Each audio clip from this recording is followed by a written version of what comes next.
anorexic. Yeah, girl power! Right on! And these are the role models that inspired a generation of teenage council flat single parents, all right? God, one of them even married a gay guy. Yeah, a gay guy! Shit, man, I'm not making this shit up. Talk about arrogance, man. And then, of course, they got divorced. Oh, what a shocker. I, for one, did not see that one coming. Hey, let's chalk that up to divorce royal power. She never understood what he's about, really. What he was trying to do. Yeah, well, I guess all the girl power ran out, like a 20-year-old Duracell battery in a Aunt Summer's rampant rabbit sex toy when it was facing all that gay cock power. Yeah, as you can tell, I'm not really a big fan of the Spice Girls. Not at all. Girl power, man. You ask me, women have always had the power. So quit telling me about girl power. I'm so sick of hearing about it. The crap out of kid, okay? She stuck with him through the good times, but was gone for the bad. I think that's where his contempt for women sprang from.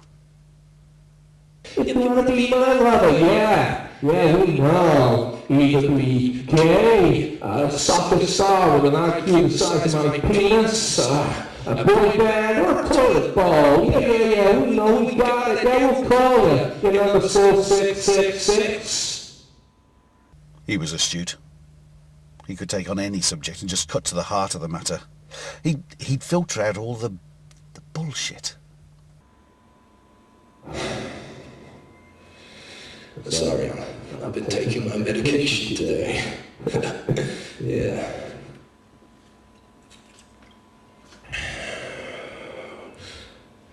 Now, I'm not a conspiracy nut. No. I'm a complete conspiracy freak, man! Yeah, I gotta wear those little tinfoil hats because I spend days on the internet scouring for conspiracy theories, man. He decided to go to England because that was the only place he felt comfortable enough to do his act. Either England or Antarctica, he used to say. You gotta be careful, though. Because the internet will bite you in the ass. Yeah, there's some crazy shit out there, man. And it'll fuck you up. If you don't have a good grounding in reality. Like I'm clearly displaying here tonight, huh? Yeah. There's great shit on that, too. Like, well, you guys heard the one about the Mohammed Atta passport? You know, they recovered it from the debris of the two towers on that terrible...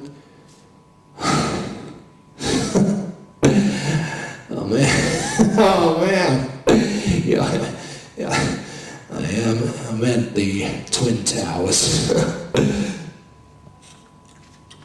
Oh, God, I had a Bush moment there. Oh, yeah. Yeah, like you all didn't make the same mistake when the movie came out. Going up to the box office. Yeah, I'd like 2 tickets to see the Twin Towers, please. Oh, I'm sorry, mate. It's come and gone.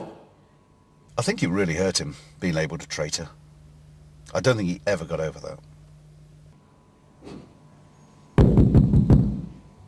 What, man? I thought that'd bring the house down. Like a jumbo jet. Oh, well, you live and learn. Unless you're formulating U.S. foreign policy. Oh, let's move on. Where were we? Yeah, have you guys heard about the petition that people had going on the internet when that movie came out? Yeah? Well, these people, they wanted to ban the title of the movie because they believed that it was clearly meant to refer to the attacks on the World Trade Center. Was he a traitor? No, absolutely not. I think he was just a true American voicing valid questions that still have yet to be answered properly. Yeah. Like, I'm sure that's what J.R.R. Tolkien had in mind when he wrote the book. Back in 1954, you fucking morons. You know, saying that, I'm sure that someone's probably gonna go home tonight, log on to the internet, and proclaim Tolkien a new Nostradamus. And I think you'll find that someone is gonna be me. Yeah, he predicted it, man. He saw it coming. The two towers will fall. Quatrain 4, verse 6. From the sky will come a great king of terror. I'm telling you, man. He had full knowledge of the attacks. Just like everyone else in the Bush administration.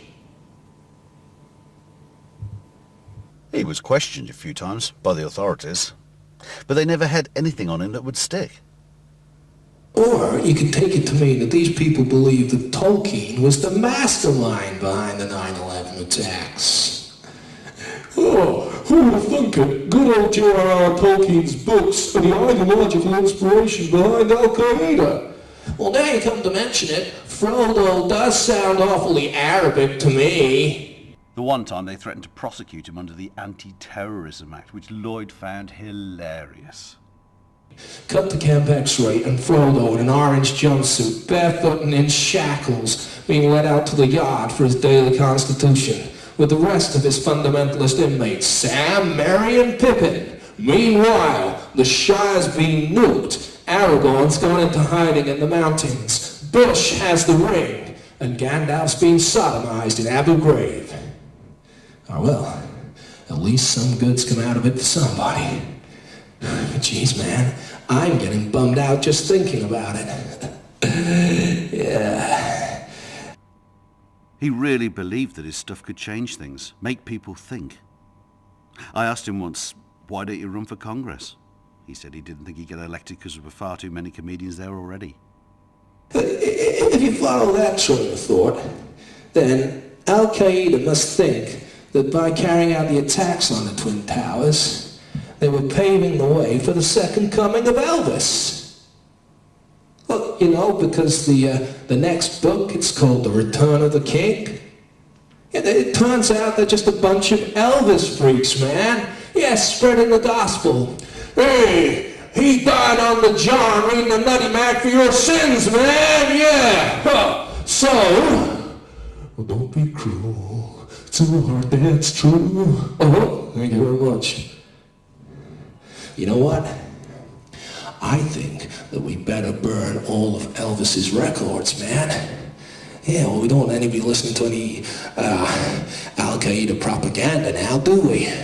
And while we're at it, let's burn all the books, just in case someone decides to form an independent thought somewhere down the line, no matter how unlikely that may seem. Ugh.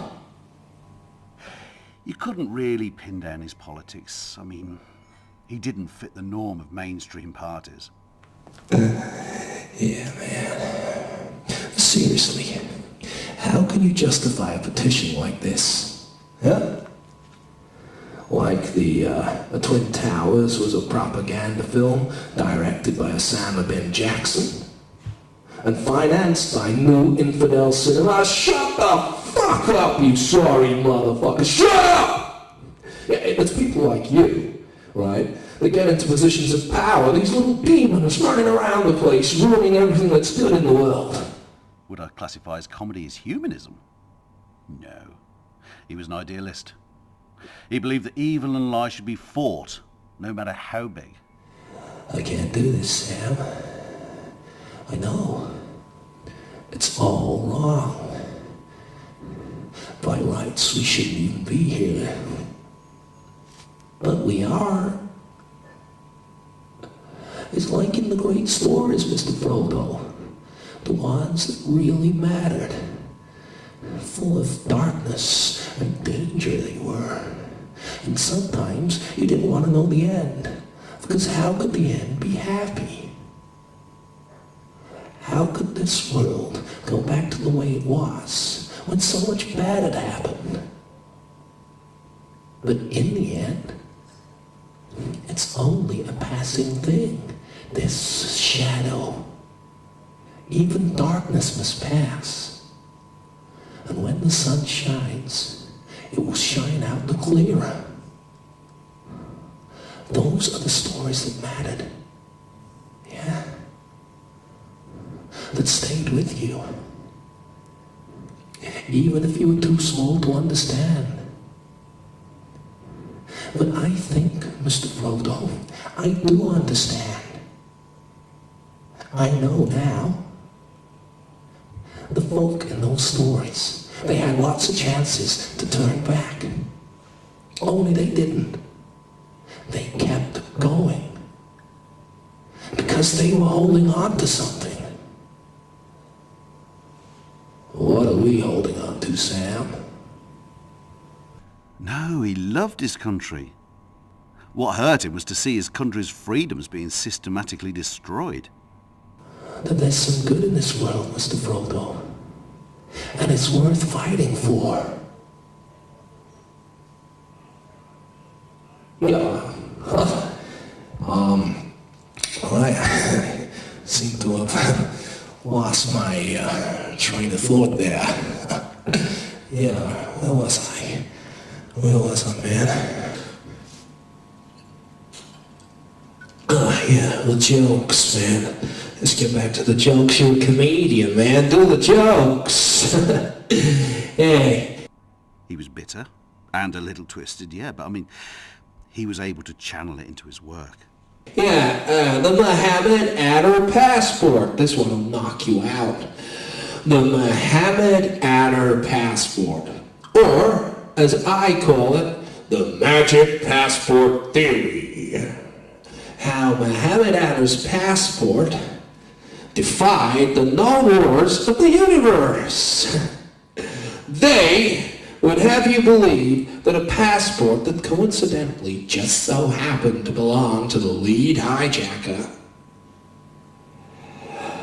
was magically propelled in pristine condition from a towering inferno and was plucked from 1.6 million tons of debris intact with not a scratch, not one scratch on it in a matter of hours.